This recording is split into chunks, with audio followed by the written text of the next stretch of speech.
জানবো, যেগুলো আমাদের পরবর্তী ক্ষেত্রে মেন্ডেলের বিভিন্ন এক্সপেরিমেন্টগুলো পড়তে হেল্প করবে। ঠিক আছে, প্রথমেই আসছে কি ফ্যাক্টর। ফ্যাক্টর কি? মেন্ডেল বলেছিলেন মটর গাছে বিভিন্ন বৈশিষ্ট্যের যে আবির্ভাব ঘটে, যেমন কাণ্ডের দৈর্ঘ্য, বীজপত্রের বর্ণ, বীজপত্রের আকার প্রভৃতি ক্ষেত্রে যে বৈশিষ্ট্যগুলো আসছে, কখনো বীজপত্রের বর্ণ হলুদ হচ্ছে, কখনো বীজপত্রের বর্ণ সবুজ হচ্ছে, কখনো মটর গাছ লম্বা হচ্ছে, কখনো মটর গাছ বেটে হচ্ছে, এসবের পেছনেই রয়েছে কি না কিছু ফ্যাক্টরস। এই ফ্যাক্টরসগুলোর কিছুই না, উনি কি বলেছেন যে ক্রোমোজোমের কিছু অংশ, যেগুলো কি হচ্ছে না বংশ পরম্পরায় জনিত্রী জনু থেকে অপত্য জনুতে বা একটা প্রজন্ম থেকে পরবর্তী প্রজন্মে বাহিত হচ্ছে। পরবর্তী ক্ষেত্রে এই ফ্যাক্টরগুলোই কিন্তু জিন হিসেবে প্রচলিত হয়। আমরা বর্তমানে যেগুলোকে জিন হিসেবে জানি সেটাই কি আসলে ফ্যাক্টরস। ঠিক আছে, তারপরেই আসছে কি অ্যালিল।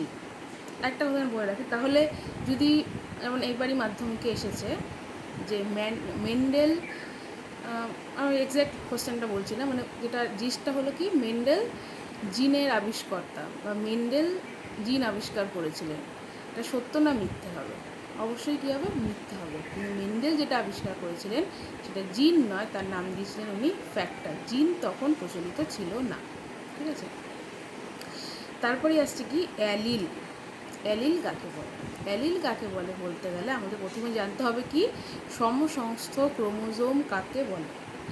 আমরা কি না ডিপ্লয়েড প্রাণী, অর্থাৎ আমাদের দুটো সেটে ক্রোমোজোম রয়েছে, অর্থাৎ 2n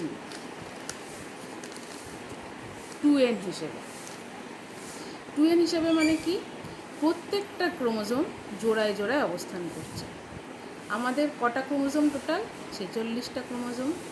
কিন্তু এটাকে আমরা কীভাবে বলি না 23 জোড়া, মানে প্রত্যেকটা ক্রোমোজোম জোড়ায় জোড়ায় রয়েছে।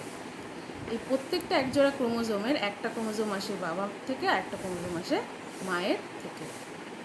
ঠিক আছে, তাহলে কি এই যে জোড়ায় জোড়ায় যে ক্রোমোজোমগুলো অবস্থান করছে তাদেরকে আমরা কি একসাথে কি বলতে পারি না সমসংস্থ ক্রোমোজোম।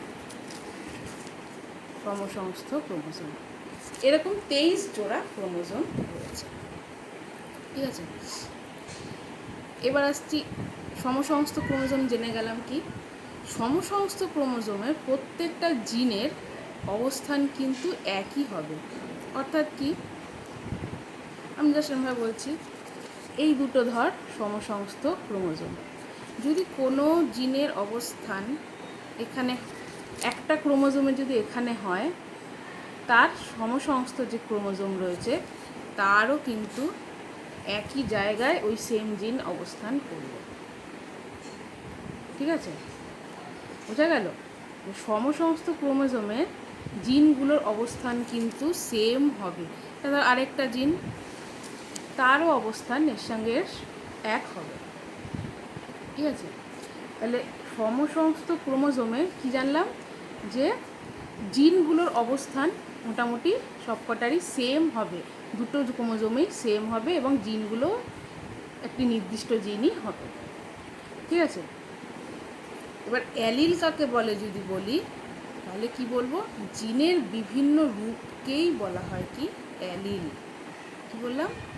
জিনের বিভিন্ন রূপকে বলা হয় কি না অ্যালিল। পরে তোরা আরও ভালো করে জানবি, তাও একটু বলছি। মটর গাছের কাণ্ডের দৈর্ঘ্য নিয়ন্ত্রণ করার জন্য, অর্থাৎ লম্বা গাছ মানে মটর গাছ লম্বা হবে না বেটে হবে, তার জন্য যেই জিনটি দায়ী সেটি দু রকম। একটা হলো কি ক্যাপিটাল টি আর একটা হলো স্মল টি। একটা হলো ক্যাপিটাল টি আর একটা হলো স্মল টি। তাহলে কি লম্বা গাছের বা কাণ্ডের দৈর্ঘ্যের যে চরিত্রটি, এই বৈশিষ্ট্যের জন্য জিনের দুটো ভিন্ন রূপ কি ক্যাপিটাল টি আর স্মল টি। তাহলে আমি কি বললাম, জিনের ভিন্ন রূপকেই বলা হয় বা জিনের বিভিন্ন রূপকেই বলা হয় কি না অ্যালিল। তাহলে ক্যাপিটাল টি এবং স্মল টি এরা কি না এক একটা অ্যালিল। তাহলে অ্যালিলকে আমরা জিনও বলতে পারি, যাহাই জিন তাহাই অ্যালিল। আরেকবার বলছি, কি অ্যালিল না জিনের বিভিন্ন রূপকেই বলা হয় কি অ্যালিল। ঠিক আছে, এদের অবস্থান কোথায় না এই সমসংস্থ ক্রোমোজোমে। ঠিক আছে, তাহলে বললাম কি যে কাণ্ডের দৈর্ঘ্যের জন্য যেই অ্যালিলগুলো দায়ী সেটা হলো কি ক্যাপিটাল টি আর স্মল টি। ঠিক আছে, তাহলে এই সমসংস্থ ক্রোমোজোমে কি হবে না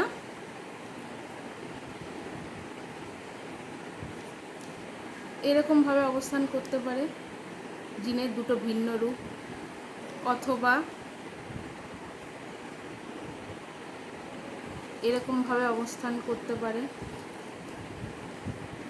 অথবা এরকমভাবে অবস্থান করতে পারে। অর্থাৎ ক্যাপিটাল টি থাকতে পারে, ক্যাপিটাল টি স্মল টি থাকতে পারে, অথবা স্মল টি থাকতে পারে। এগুলো সবই কি জিনের বিভিন্ন রূপ। তাহলে কি বলতে পারি, সমসংস্থ ক্রোমোজোমে অবস্থানকারী জিনের বিভিন্ন রূপকে আমরা কি বলছি না অ্যালিল। ঠিক আছে, তারপরেই আমরা আসছি কি প্রকট জিন কি বা প্রকট অ্যালিল কি, এবং প্রচ্ছন্ন জিন কি বা প্রচ্ছন্ন অ্যালিল কি। আচ্ছা, তার আগে আমাদের একটু জেনে নেওয়া দরকার যে লোকাস কাকে বলে। লোকাস কাকে বলছে না ক্রোমোজোমে অ্যালিলের অবস্থানকেই বলা হয় কি লোকাস। ক্রোমোজোমে অ্যালিলের বা জিনের অবস্থানকেই বলা হয় কি লোকাস, মানে কি অ্যাড্রেস। আমার লোকাস কি এখন না বাড়িতে আমি খাটের মধ্যে বসে আছি, এটা হলো আমার লোকাস। তাহলে যদি সমসংস্থ ক্রোমোজোমের ক্ষেত্রে অ্যালিলগুলোর লোকাস তাহলে কি হবে সেম হবে। অ্যালিলগুলোর লোকাস কি হচ্ছে না সেম হচ্ছে। আচ্ছা, এটা আমি জাস্ট বোঝানোর জন্য বললাম, একই সাথে এতগুলো অ্যালিল থাকতে পারে না। আমি জাস্ট মানে কত রকম হতে পারে সেটা দেখালাম। ধরে না এটা ক্যাপিটাল টি, তাহলে কি এরা হলো অ্যালিল, জিনের বিভিন্ন রূপ। এখানে একই রকম লিখেছে, জিনের বিভিন্ন রূপ এবং যাদের অবস্থান কি একই, এদের লোকাস সেম। ক্রোমোজোমে জিনের যে অবস্থান, এই যে ডট, এটাই হলো কি লোকাস। এবার আসছি কি প্রকট প্রচ্ছন্নদের বললাম। প্রকট প্রচ্ছন্ন বলার আগে আরেকটা জিনিস বলে নিতে হবে, এটা হলো কি হোমোজাইগাস জীব, আর একটা হলো হেটারোজাইগাস জীব। যখন সমসংস্থ ক্রোমোজোমে দুটো অ্যালিলই সেম থাকবে বা দুটো অ্যালিলই এক হবে, তখন আমি তাকে কি বলবো, জীবটা কি অবস্থায় রয়েছে হোমোজাইগাস। হোমো মানে সেম, একরকম। ঠিক আছে, যখন ক্রোমোজোমে অ্যালিলগুলো ভিন্ন হবে বা বিপরীত ধর্মী হবে, তখন তাকে আমরা কি বলবো হেটারোজাইগাস জীব। যেমন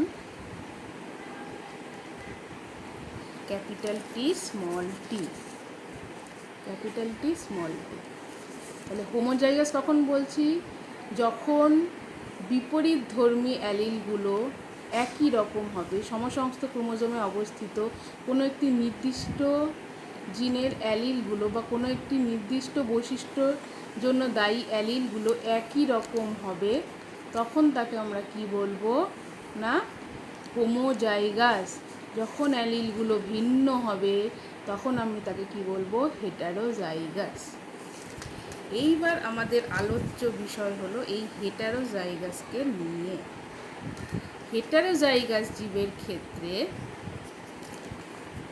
হেটারোজাইগাস অবস্থায়, সমসংস্থ ক্রোমোজোমে হেটারোজাইগাস অবস্থায় যেই অ্যালিলটি প্রকাশ পাবে তাকে বলা হবে কি প্রকট। আর যেই অ্যালিলটির বৈশিষ্ট্য প্রকাশ পাবে না তাকে বলা হবে প্রচ্ছন্ন। আমি কি বললাম, মটর গাছের লম্বা, মানে লম্বা বলবো না, মটর গাছের দৈর্ঘ্য নিয়ন্ত্রণকারী অ্যালিলগুলো কি, ক্যাপিটাল টি আর স্মল টি। ক্যাপিটাল টি লম্বার জন্য দায়ী, স্মল টি বেটে হওয়ার জন্য দায়ী।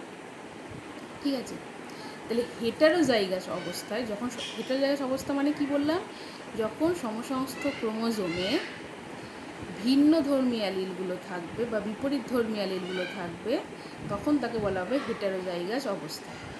তাহলে হেটারোজাইগাস অবস্থায় যেই অ্যালিলটির বৈশিষ্ট্য প্রকাশ পাবে তাকে বলা হবে প্রকট, এবং যেই অ্যালিলটির বৈশিষ্ট্য প্রকাশ পাবে না তাকে বলা হবে কি, প্রচ্ছন্ন। অর্থাৎ যদি ক্যাপিটাল টির সঙ্গে স্মল টি থাকে, এক্ষেত্রে জেনে রাখ ক্যাপিটাল টি হলো প্রকট। অর্থাৎ যদি ক্যাপিটাল টির সঙ্গে যদি স্মল টি থাকে, তাহলে মটর গাছের লম্বা বৈশিষ্ট্যটি প্রকাশ পাবে, বেটে বৈশিষ্ট্যটি প্রকাশ পাবে না। আমি এটা আবার রিপিট করব প্রথম থেকে, মন দিয়ে শোন। হেটারোজাইগাস অবস্থায় যেই অ্যালিলটার বৈশিষ্ট্য প্রকট হবে বা প্রকাশ পাবে, কেন কি দেখছি ক্যাপিটাল টি এর সঙ্গে স্মল টি রয়েছে, আমি কি বললাম, ক্যাপিটাল টি লম্বা হওয়ার জন্য দায়ী এবং স্মল টি বেটে হওয়ার জন্য দায়ী। তাহলে লম্বা হওয়ার জন্য দায়ী অ্যালিলের সঙ্গে বেটে হওয়ার জন্য দায়ী অ্যালিল রয়েছে, দুটো বিপরীত ধর্মী অ্যালিল রয়েছে, তাই জীবটি কি, হেটারোজাইগাস। এর মধ্যে কোন বৈশিষ্ট্যটা প্রকাশ পাবে না, ক্যাপিটাল টি অর্থাৎ লম্বা হওয়ার বৈশিষ্ট্যটি প্রকাশ পাবে, এই জন্য একে আমরা কি বলবো না, প্রকট। আর যেই বৈশিষ্ট্যটা প্রকাশ পাবে না, স্মল টি বা বেটে হওয়ার জন্য দায়ী অ্যালিল, যার বৈশিষ্ট্যটি প্রকাশ পাবে না, তাকে আমরা কি বলবো, প্রচ্ছন্ন।